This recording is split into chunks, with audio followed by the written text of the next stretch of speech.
Julia Louis-Dreyfus has pushed back at former co-star Jerry Seinfeld's negative remarks about political correctness in comedy, saying that having an antenna about sensitivities is not a bad thing, and that complaining about political correctness is a red flag, because it sometimes means something else.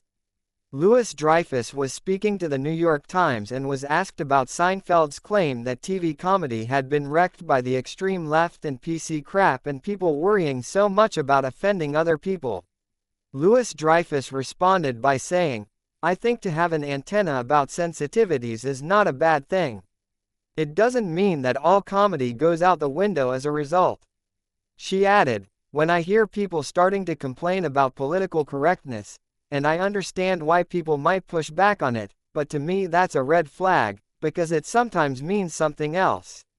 I believe being aware of certain sensitivities is not a bad thing. I don't know how else to say it." Louis-Dreyfus spoke to the same journalist 11 days later to clarify her thoughts on the subject, saying, "My feeling about all of it is that political correctness, insofar as it equates to tolerance, is obviously fantastic.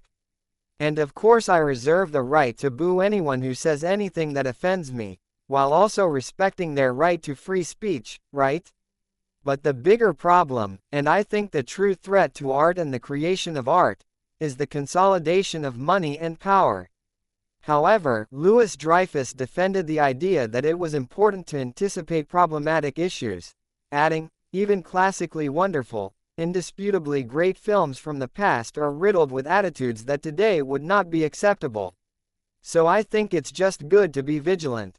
In recent weeks, Seinfeld, with whom she performed in the successful sitcom between 1990 and 1998, has offered a number of controversial opinions, including saying he missed dominant masculinity.